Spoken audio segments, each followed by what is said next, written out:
seemingly endless.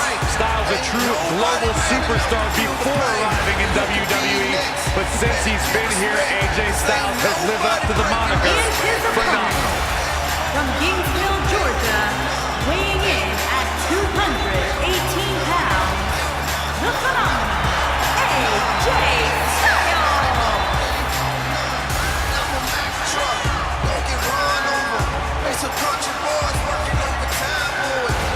Yeah, it's crazy to think that when AJ Styles made his debut at the Royal Rumble a couple years ago, he wondered if he would even fit into WWE. But obviously he has done more than just fit in. He has excelled at this level.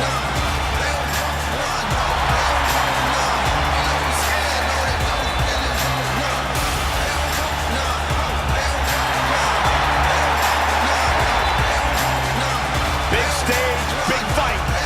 AJ Styles is ready.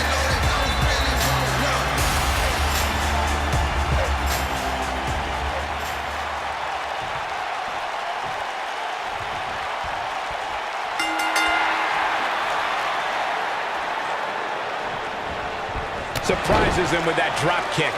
As we get underway, I'm expecting a hard-fought match between these two superstars. The first one to make a mistake could fail. And the simple philosophy here is to stay as far away from the tables as humanly possible. Sounds easy, right? Wrong.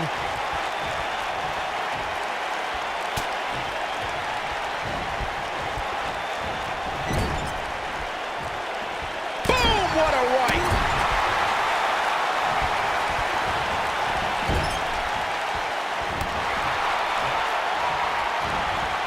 This could stop AJ Styles for a while. It might, but it probably won't. But he's very aware of who he's in there with and what he has to do to rebound. Yeah, but it looks to me like he still has plenty of energy in that body of his. Man.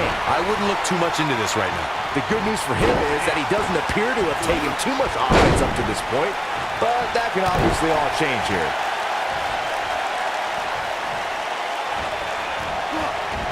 You want to talk about WWE Hall of Famers taking things to the extreme?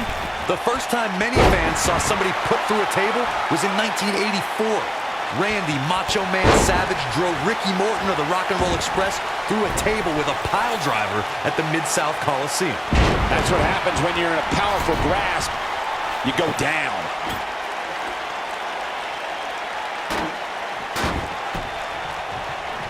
Corey, I remember seeing photos of that horrible scene in wrestling magazines. The pile driver was utilized when Terry Funk planted Nature Boy Ric Flair on a table at WCW's WrestleWar 89 pay-per-view. And something happened in sports entertainment in the early 90s called Extreme Championship Wrestling. ECW superstars crashed through tables all the time. And what was going on in Philadelphia caused a craze of wood being turned into wood chips thanks to tables matches.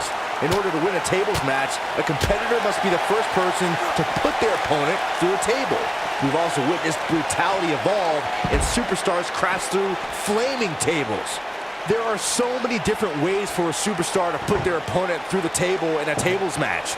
Some matches start off as wild brawls and a table is brought out from under the ring in the match's opening minutes. In others, superstars are very strategic about when they bring out a table because they know if they're not careful, momentum can be reversed and they could end up being the one who goes through a table. Byron, you talked about strategy that involves a tables match. I was in WWE when the Dudley Boys came from ECW, and you could say that things changed a bit thanks to Bubba and Devon. Something that's also important to remember in a tables match is that it's not important how or where the table is positioned. All that matters is that you put your opponent through it. It's a very simple premise, Michael, but superstars have to be careful. They launch an attack that goes awry, their own momentum can put them through the table and cost them the match. That doesn't include feeling the incredible pain from crashing through a solid wood table. One split second can be the difference. It shouldn't be a shock that the Dudley Boys were involved in one of the most intense tables matches we've seen in recent memory. At the 2015 TLC event, the Dudleys called on their Extreme brothers Tommy Dreamer and Rhino to battle the Wyatt family in an 8-man elimination tables match. People were flying everywhere that night, and in classic ECW fashion, so were the trash cans and kendo sticks. The match in 2015's TLC event with the Dudleys, Tommy Dreamer and Rhino versus the Wyatts, was chaos from the second all 8 superstars were in the ring. Braun Strowman was awesome in his destruction of all 4 members of Team Extreme, but the ECW Originals kept their focus on making sure each member of the Wyatt family crashed through a table. The ECW's Originals loved this. Could end it in a hurry. Choke slam, choke slam. But he's running on fumes here. Does he have enough left in him to capitalize? AJ Styles with a nice reversal. And there's his speed paying off.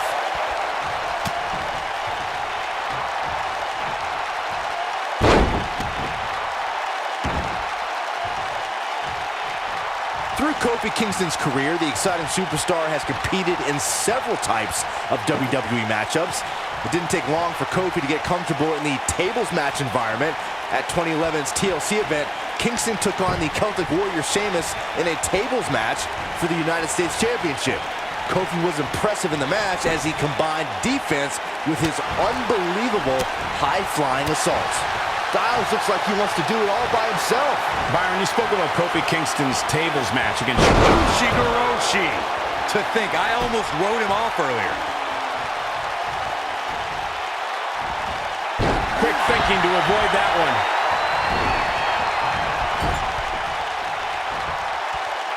Oh no, we've got a problem here, guys. No kidding. Who knows what'll happen next?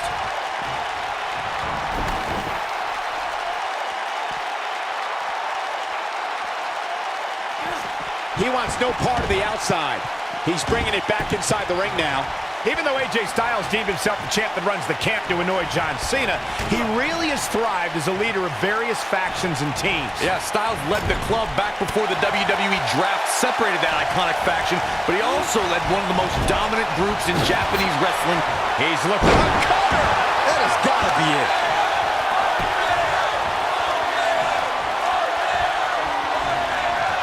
Graves, that Japanese faction was good, but becoming a leader in WWE is what matters. Styles did that as SmackDown Live's team captain at Survivor Series. And during that match, Styles' own teammate Dean Ambrose ended up powerbombing AJ and aiding in his elimination. But in the end, here it is! Yes! Takes it!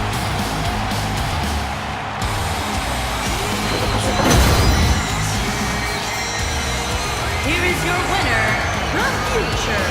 A very impressive victory. I'm not impressed at all by AJ Styles' effort today. Well, I mean, he tried. And it certainly looks like somebody will be plucking splinters from their back for days.